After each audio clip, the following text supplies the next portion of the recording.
Debate. Yes Prakash Reddy గారు, ఇక్కడ రెండు అంశాలు మనకి. ఒకటి స్పష్టంగా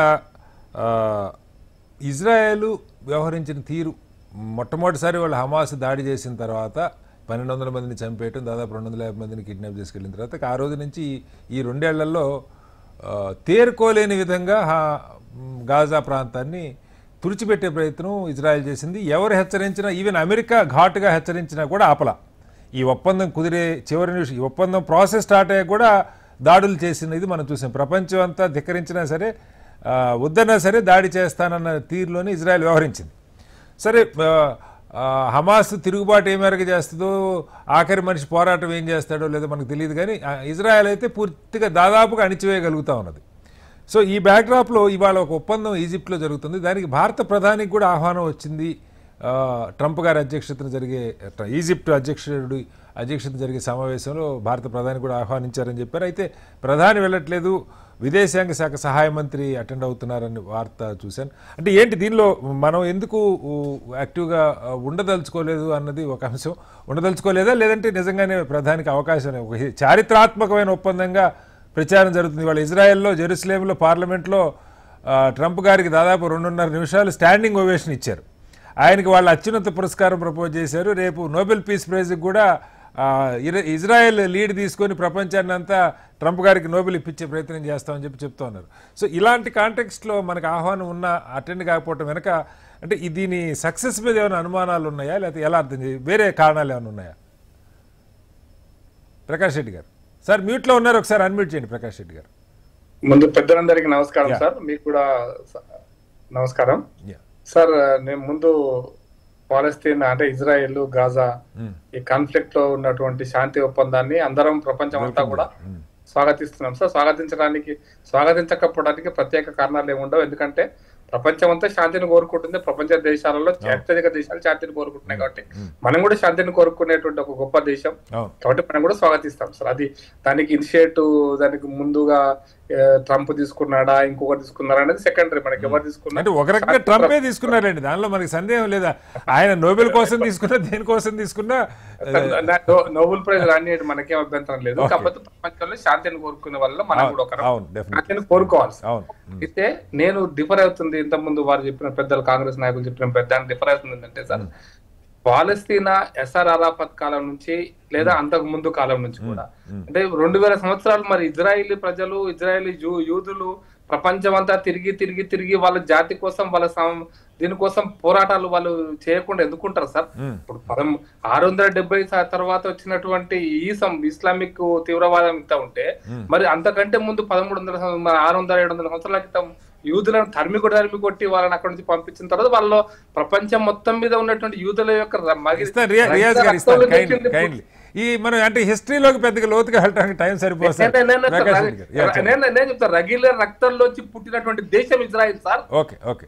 700 సంవత్సరాల రగిలే రక్తంలోంచి పుట్టింది, 2000 సంవత్సరాల రక్తంలోంచి పుట్టి మరక అంటే ఆ ఉప్పరిలోంచి పుట్టినటువంటిది ఇజ్రాయిల్ దేశం సార్. అందుకోసం దాని వాళ్ళ ఆవేశాన్ని కూడా మనం అర్థం చేసుకున్నప్పుడు మరి మనం కూడా దానికి వాళ్ళ యొక్క భారతదేశంగా ఇజ్రాయెల్ జెన్యూనా పాలస్తీనా జెన్యూనా అంటే శాంతి కావాలైతే కోరుకుందాం సార్. ఆ కూడా నేను అందుకోసం జేపీ గారు చెప్పినటువంటి పాయింట్ కరెక్ట్. ఎక్కడైనా సరే మానవత్వాన్ని గౌరవించి మానవత్వంతో బతకటం కోసం కావాల్సినటువంటి విద్యను చిన్నపిల్లలకు నూరిపోయాలి తప్పిస్తే ఆ దేశభక్తి నింపడం తప్పులేదు. ఎవరికైనా దేశభక్తి నింపుదాం, దేశం గొప్పదని చెప్పడం తప్పేం కాదు. కానీ ఇతర దేశాలను అంచాలా, అమానవీయంగా చంపాలి, ఈ దేశం కోసం మనం అమానవీయంగా మనిషి చంపాలనేటువంటి ఆలోచన రేకెత్తించడం చిన్నపిల్లల నుంచి అనేటువంటి విషయాల్లో మాత్రం నేను విభేదిస్తున్నాను సార్. ఆ అంశం అంతవరకు పరిమితం.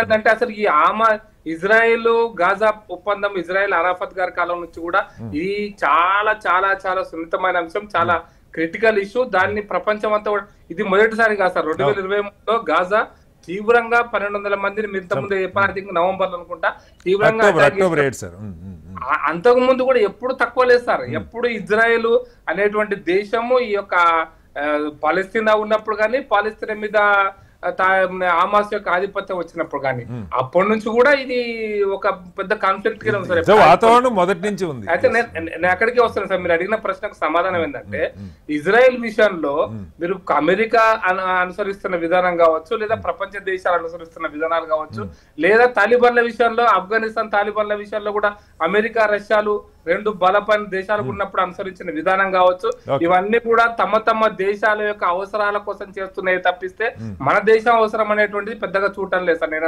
అదే చెప్పిన పాయింట్. అందుకోసమనే నేషన్ ఫస్ట్ అనే కాన్సెప్ట్ వచ్చినప్పుడు మీకు కాంగ్రెస్ పార్టీ ఎప్పటికప్పుడు ఊసరవీలు రంగులు మారుస్తుందని చెప్పి మన రాజకీయాలు వద్దు సార్. నా పాయింట్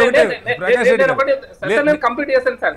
నేను 1979లో ఇజ్రాయెల్ అప్పటి ఇజ్రాయెల్ ప్రపంచం గుర్తించారు, చాలా దేశాలు గుర్తించాలి, భారతదేశం గుర్తించలేదు.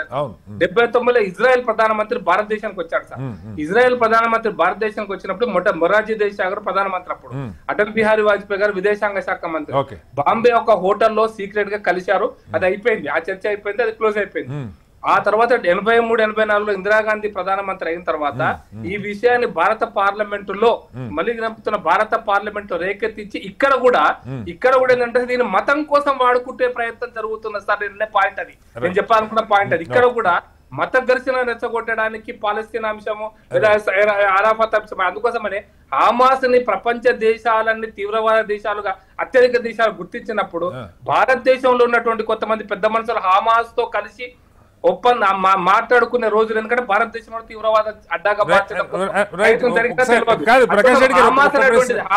సరే మళ్ళీ చెప్తాను సార్, హమాస్ అనే తీవ్రవాద సంస్థను మొత్తం మట్టు పెట్టేదాకా అంటే ఒక శాంతి ఆ లెక్కకు వస్తే కాదు సార్. ఆ లెక్క వస్తే ఇప్పుడు తాలిబాన్లతో నిన్న ఢిల్లీలో చర్చలు జరుగుతున్నాయి. నేను అందుకోసం 2 నాలుకల ధోరణి అనే దాన్ని ఎక్స్ప్లెయిన్ చేయడానికి చెప్పాను సార్. తాలిబాన్ల విషయం ఒక అంశం అయితే హమాస్ విషయంలో మనం ఇంకో అంశంలో ఎట్లా మాట్లాడుతున్నాం సార్. హమాస్ ఒక రకంగా ట్రీట్ చేస్తాం, తాలిబాన్ ఇంకో రకంగా ట్రీట్ చేయడం వాళ్ళు మాట్లాడేవారు కదా. మనం కూడా చర్చ. నా ప్రశ్నకి మీరు ఆన్సర్ చేయాలి. ఒక ప్రశ్న మిమ్మల్ని అడిగింది అంటే మనం ఎందుకని మనకు ఆహ్వానం వచ్చినా వెళ్ళలేదు. నేను అందుకోసం చెప్పాను సార్, నేను చాలా ఆన్సర్ చాలా క్లియర్ గా చెప్పిన సార్.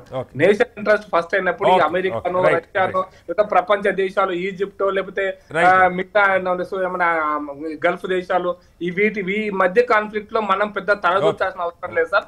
ఇదేదో వాళ్ళు శాంతి నేను అనుకుంటున్నా అంటే ఏంటంటే సార్, ఇది తాత్కాలికమైనదే.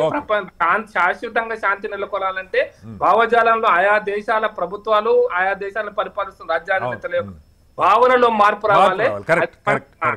మనం ఆలోచించాలి.